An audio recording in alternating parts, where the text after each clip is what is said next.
সেই চারজন শহীদকে বিশেষ করে আছেন শহীদ সাহেব সম্মানিত পিতা শফিক ভাই, তার প্রতি আমাদের শ্রদ্ধা সালাম এবং মানিকগঞ্জবাসীকে যারা গত 16 বছর ধরে এই অঞ্চলে গণতন্ত্রের জন্য লড়াই করছেন, আন্দোলন সংগ্রাম করেছেন, দিল্লির আধিপত্যবাদের বিরুদ্ধে কথা বলেছেন, সুষ্ঠু ভোট এবং নির্বাচনের দাবিতে পাড়ায় পাড়ায় মহল্লায় মহল্লায় কথা বলেছেন, লড়াই করেছেন। সেটা আপনি বিএনপির ব্যানারে করে থাকেন, জামাতের ব্যানারে করে থাকেন, ইসলামী আন্দোলন বাংলাদেশের ব্যানারে করে থাকেন, যেই ব্যানারে করে থাকেন প্রত্যেকটা ব্যানারের পরতে পরতে দিল্লির আধিপত্যবাদের বিরুদ্ধে আপনাদের যে শক্ত উচ্চারণ ছিল, আজকে শ্রদ্ধার সাথে সেই লক্ষ লক্ষ মজলুম যোদ্ধাদেরকে আমরা শহীদ শ্রদ্ধার সাথে স্মরণ করছি। একইভাবে যারা হাজার হাজার মিথ্যা মামলায় বিভিন্ন দলের নেতা কর্মীরা যারা জেল খেটেছেন, রিমান্ডে থেকেছেন, ক্রসফায়ারের শিকার হয়েছেন, যাদেরকে এখনো হাজিরা দিতে দিতে লক্ষ লক্ষ টাকা পুঁজি সঞ্চয় ব্যবসা বাণিজ্য শেষ হয়ে গেছে, তাদের সবার প্রতি আমাদের শ্রদ্ধা। আমাদের পূর্ববর্তী বক্তা মানিকগঞ্জের আমাদের এই পার্টির প্রধান সমন্বয়ক জনি রাইটলি বলে গেছে, গণ অভ্যুত্থান যে কারণে হয়ে গেছে সেই কারণ থেকে আমরা ক্রমান্বয়ে অনেক দূরে সরে যাচ্ছি বলে মনে হচ্ছে।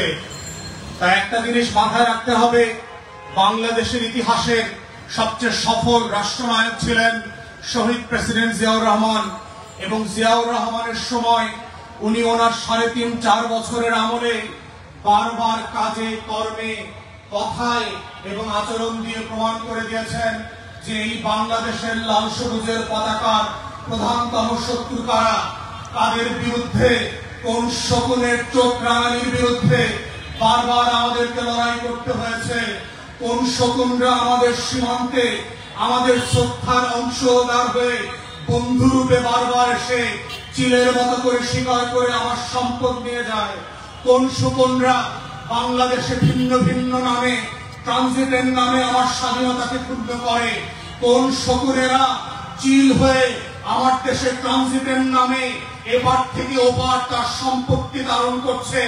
1 টাকা ট্রানজিট ফি দেওয়া যারা সম্মানজনক মনে করে না, সেই শকুনদেরকে শহীদ প্রেসিডেন্ট জিয়াউর রহমান বারবার এই দেশের মানুষকে স্মরণ করিয়ে দিয়েছিলেন। ঠিক একইভাবে গত বছরের 36 দিনের আন্দোলনে বাংলাদেশের তামাম ছেলেরা বাংলাদেশের টেকনাফ থেকে তেতুলিয়া পর্যন্ত, রূপসা থেকে পাথরিয়াতে প্রান্তে প্রান্তে মহল্লায় মহল্লায় আবাবিলের মতো আসমান থেকে নেমে এসে আবু সাইদ হয়ে বুক চিতিয়ে পড়ে গিয়েছিল, দিল্লির আধিপত্যবাদকে আমরা মানব না, আগেও মানি নাই, ভবিষ্যতেও মানব না। এই মানানোর প্রশ্নে শুধু মানিকগঞ্জ না, বাংলাদেশের কোন স্বাধীনতাকামী, কোন সুপুরুষ, কোন আবু সাইদের উত্তরসূরিরা কোনদিন মুখের মতো পানি দিতে দিতে বুকের তাজা রক্ত দিয়ে দেবে, কিন্তু লাল সবুজের পতাকাকে বুক থেকে মাটিতে ফেলে শকুনের গায়ে দিয়ে দিবে, এটা হতে দেবে না। আমরাও দেব না ইনশাআল্লাহ, মানিকগঞ্জ বাসীও দেবে না।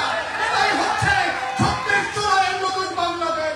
এই বাংলাদেশের নাম হচ্ছে বাংলাদেশ 2, এবং সেই বাংলাদেশ 2 গড়ে যেই যেই ব্যানারে কাজ করছেন, যেই যেই রাজনৈতিক দলই আপনি থাকেন, আমাদের মোদ্দা কথা হচ্ছে এই বাংলাদেশ রাষ্ট্রের শত্রু প্রশ্নে কোন আপোষ হবে না, দিল্লির আধিপত্যবাদ প্রশ্নে কোন আপোষ হবে না। সে কংগ্রেসের নামে আসুক আর বিজেপির নামে আসুক, সে গান্ধী পরিবারের নামে আসুক আর মোদীর নামে আসুক, এই ব্যাপারে বাংলাদেশের স্বার্থ আমরা 1 কানাকড়ি পর্যন্ত আপোষ করতে প্রস্তুত নয়। শুধু 1400 শহীদ না, 14,000 শহীদ না, 14 লক্ষ শহীদ, 14 কোটি মানুষ বুক চাতায় আবু সাইদ হয়ে ফিরে আসবে, আবু তালেব ফিরে আসবে, শহীদ সাদেক ফিরে আসবে। তারা শুধু মানিকগঞ্জ না, বাংলাদেশের 64 জেলার স্বাধীনতা, সার্বভৌমত্ব, জাতীয় স্বার্থ, আত্মমর্যাদা, আমার প্রত্যেকটা ইঞ্চির মাটি করা তারা আপোষ দিয়ে রক্ত দিয়ে ধরে রাখবে। এটাই হচ্ছে 36 জুলাইয়ের আকাঙ্ক্ষা এবং নতুন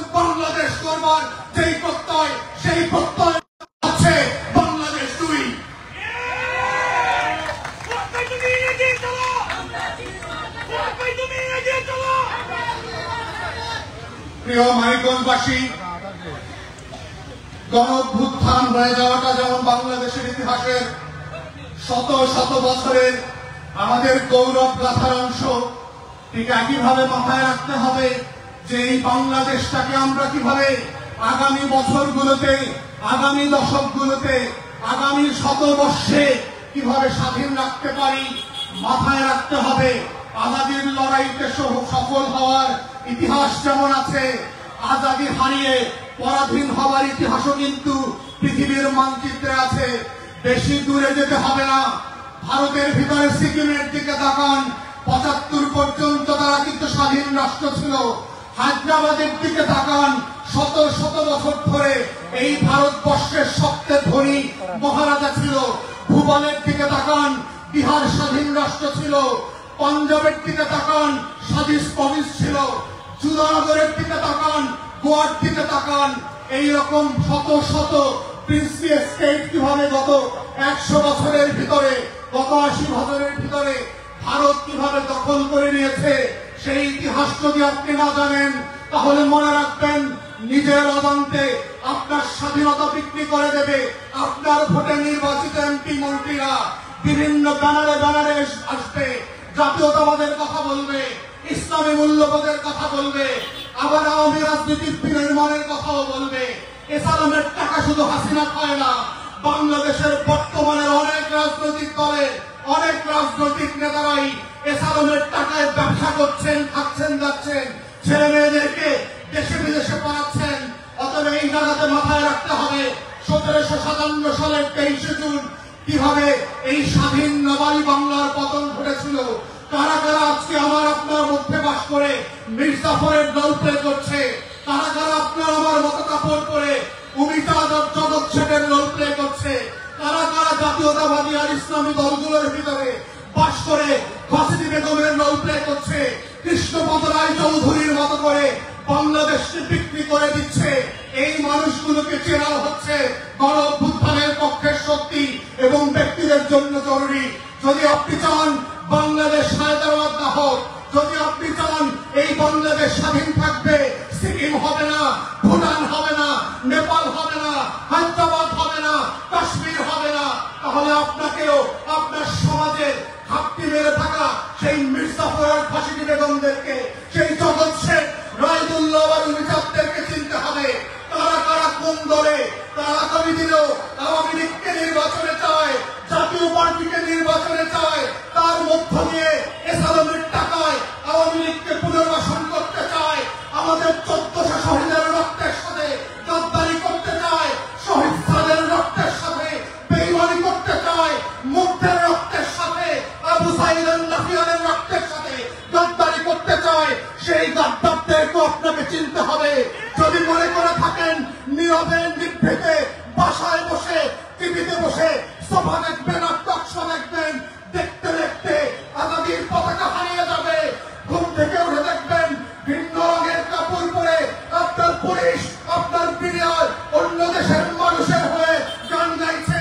টেলিভিশন খুলে দেখবেন জাতীয় সঙ্গীত পরিবর্তন হয়ে গেছে।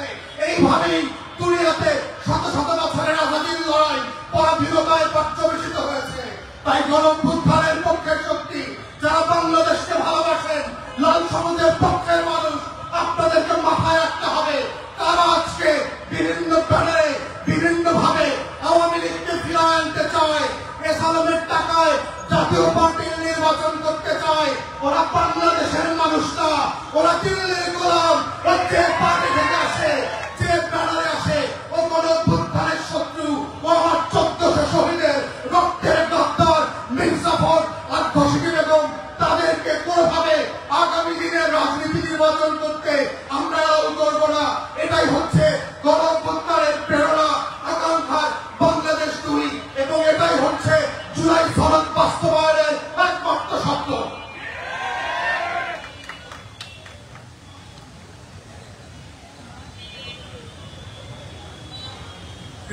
মানিকগঞ্জবাসী, এবি পার্টির রাজনীতিটা কি? আমরা যারা নতুন করে বলছি, এত দলের ফিরেও কেন নতুন রাজনৈতিক দলের প্রয়োজন হয়েছে? আমরা কেন বলছি যে পুরাতন বন্দোবস্তের বদলে বাংলাদেশে নতুন রাষ্ট্র কাঠামো গঠন করা দরকার, নতুন রাজনীতির প্রয়োজন হয়ে পড়েছে। তার প্রধানতম কারণ হচ্ছে গণ অভ্যুত্থান। আপনারা জানেন যে পুরাতন রাজনৈতিক বন্দোবস্তের বিরুদ্ধে লড়াই করে গত বছর আপনারা দলের ব্যানারে এবং দল ছাড়া বৈষম্য বিরোধী ছাত্র আন্দোলনের ডাকে মাঠে নেমে এসেছিলেন, শুধুমাত্র বাংলাদেশের আজাদীর প্রশ্নে না, বাংলাদেশকে স্বাধীন রাখার প্রশ্নে এবং এই রাষ্ট্রটাকে রাষ্ট্র বানানোর প্রশ্নে। আপনাদের মনে থাকবার কথা, স্বাধীনতার ঘোষণাপত্রে 1971 সালের 17 এপ্রিল আমাদের প্রবাসী সরকার যেই ঘোষণাপত্র পাঠ করেছিল, সেখানে আমাদের স্বপ্নের রাষ্ট্রের কথা বলা ছিল যে এই রাষ্ট্রটা পরিচালিত হবে কিসের ভিত্তিতে? সাম্য, মানবিক মর্যাদা এবং সামাজিক সুবিচারের উপরে ভিত্তি করে। কিন্তু প্রশ্ন হচ্ছে, এই রাষ্ট্রের পরতে পরতে যদি আপনি তাকান, আপনার বাসা থেকে বের হওয়ার পরে আপনি যে রাস্তায় হাঁটেন, সেই রাস্তাটা কেন আপনাকে অ্যাক্সিডেন্টের দিকে ফেলে দেয়? কেন বাংলাদেশে প্রতি মাসে 700-800 নাগরিক শুধুমাত্র মোটরসাইকেল অ্যাক্সিডেন্টে মারা যায়? কেন বাংলাদেশে প্রতি বছর লক্ষ লক্ষ মানুষ রোড অ্যাক্সিডেন্টে প্রতিবন্ধী হয়ে যাচ্ছে? কেন বাংলাদেশের এখনো 40-50% মানুষ দারিদ্র সীমার নিচে বাস করে? আপনাদের চারপাশে প্রচুর সরকারি অফিস আছে, কোন সরকারি অফিসে ঘুষ লেনদেন করা ছাড়া আপনারা কেন সেবা পাচ্ছেন না?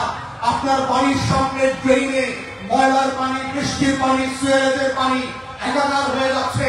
আপনার এই মানিকগঞ্জে তো ব্রিটিশ পিরিয়ড থেকে মন্ত্রীরা ছিলেন, প্রত্যেক দলের মন্ত্রী ছিল এই মানিকগঞ্জে। তাহলে কেন মানিকগঞ্জ আজকে অবহেলিত? কেন আপনাদের রাস্তাঘাটের চারপাশ এখনো ভাঙাচোরা অবস্থায় আছে?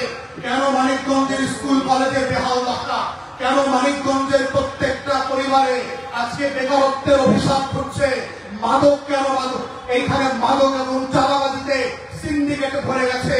আপনাদের খোলা জায়গাগুলোতে মাদকের সংসদ বসে, সংসদের চকি বসে, ওই চকিতে ঘুষের আর লেনদেন হয় রাতের বেলার চাঁদার। এইরকম বাংলাদেশ গড়বার জন্য তো এই বাংলাদেশ রাষ্ট্র স্বাধীন হয় নাই। অতএব এই সাম্যটা কোথায়? যেই বাংলাদেশে ধনীর ছেলে আরো ধনী হচ্ছে, যেই বাংলাদেশে নেতাদের ছেলে মেয়েরা বিদেশে গিয়ে লেখাপড়া করতে পারে, কিন্তু আমরা কেন আমাদের ছেলে মেয়েদেরকে স্থানীয় ভালো স্কুল কলেজে পড়াতে পারি না? আজকেও দেখবেন বাংলাদেশের বহু রাজনৈতিক দলের নেতারা সিঙ্গাপুরের মাউন্ট এলিজাবেথ হাসপাতালে চিকিৎসা নিচ্ছে, কিন্তু আপনার সদর হাসপাতালে গিয়ে দেখেন, মানিকগঞ্জের সদর হাসপাতালে প্রত্যেকটা সিঁড়িতে কুকুর বিড়ালের পাশে আমার দেশের নাগরিকরা শুয়ে আছে। ন্যূনতম স্বাস্থ্য সেবা নাই। ঢাকা মেডিকেলে যান, যে কোনো জায়গাতে যান, তাহলে 53 বছর পরেও আমার সেই স্বপ্নের স্বাধীনতার সাম্য, মানবিক মর্যাদা এবং সুবিচারের জায়গা কোথায়?